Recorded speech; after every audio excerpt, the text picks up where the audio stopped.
Stardust. Welcome back for the next reading, and we're going to chapter 11, Quidditch.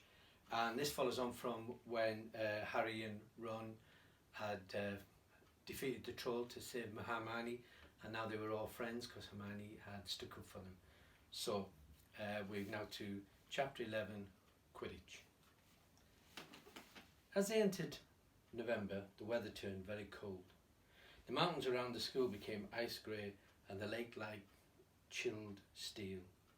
Every morning the ground was covered in frost.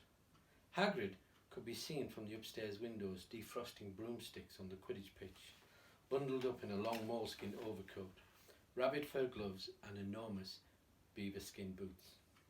The Quidditch season had begun. On Saturday, Harry would be playing in his first match after weeks of training. Gryffindor versus Slytherin. If Gryffindor won, they would move up into second place in the house championship. Hardly anyone had seen Harry play because Wood had decided that, as their secret weapon, Harry should be kept well secret. But the news that he was playing Seeker had leaked out somehow, and Harry didn't know which was worse. People telling him he'd be brilliant, or people telling him they'd be running around underneath him, holding a mattress. It was really lucky that Harry now had Hermione as a friend. He didn't know how he'd have got through all his homework without her. What with all the last-minute Quidditch practice Wood was making them do. She'd also lent him Quidditch Through the Ages, which turned out to be a very interesting read. Harry learned that there was 700 ways of committing a Quidditch foul, and that all of them had happened during a World Cup match in 1473. That Seekers were usually the smallest and fastest players, and that most serious Quidditch accidents seemed to happen to them. That although people rarely died playing Quidditch, referees had been known to vanish and turn up months later in the Sahara Desert. Hermione had become a bit more relaxed about breaking rules since Harry and Ron had saved her from the mountain troll, and she was much nicer for it. The day before Harry's first Quidditch match, the three of them were out in the freezing courtyard during break, and she'd conjured them up a bright blue fire which could be carried around in a jam jar. They were standing with their backs to it, getting warm, when Snape crossed the yard. Harry noticed at once that Snape was limping. Harry, Ron and Hermione moved closer together to block the fire from view.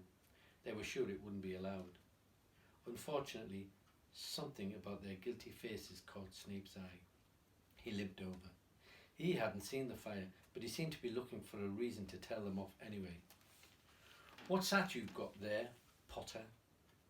It was Quidditch Through the Ages, Harry showed him. "Library books are not to be taken outside the school," said Snape. "Give it to me. 5 points from Gryffindor." "He's just made that rule up," Harry muttered angrily as Snape limped away. "Wonder what's wrong with his leg." "Dunno, but I hope it's really hurting him," said Ron bitterly. The Gryffindor common room was very noisy that evening. Harry, Ron and Hermione sat together next to a window. Hermione was checking Harry and Ron's charms homework for them. She would never let them copy. How will you learn? But by asking her to read it through, they got the right answers anyway. Harry felt restless.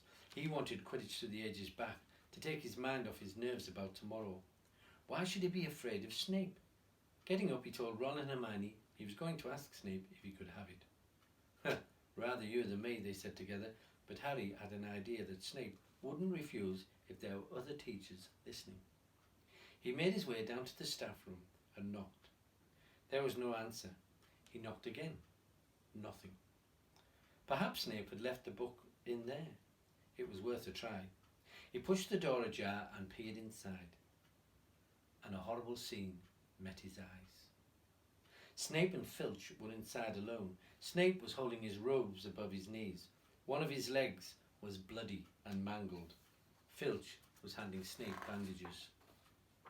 "Blasted things," Snape was saying. "How are you supposed to keep your eyes on all three heads at once?" Harry tried to shut the door quietly, but... "Potter!" Snape's face was twisted with fury as he dropped his robes quickly to hide his leg. Harry gulped. "I just wondered if I could have my book back." "Get out! Out!" Harry left before Snape could take any more points from Gryffindor. He sprinted back upstairs. "Did you get it?" Ron asked as Harry joined them. "What's the matter?" In a low whisper, Harry told them what he'd seen. You know what this means, he finished breathlessly. He tried to get past that three-headed dog at Halloween. That's where he was going when we saw him. He's after whatever it's guarding.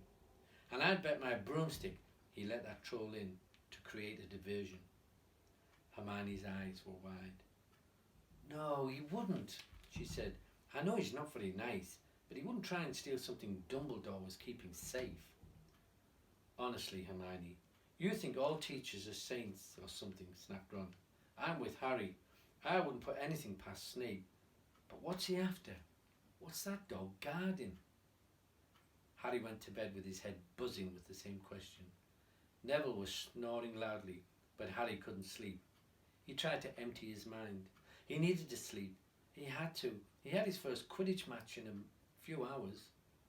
But the expression on Snape's face when Harry had seen his leg wasn't easy to forget. And we're going to leave it there for now. You'll notice that was a bit of a shorter reading than normal, and that's because I'm going to put up three during the week, three shorter ones, but we'll still leave Viper questions to answer. Less Viper questions because the reading is shorter, but we'll put them up 3 times through the week, and I hope you'll enjoy them just as much as I'm enjoying reading them, to be honest. And so see you next time when we'll be at the Quidditch match.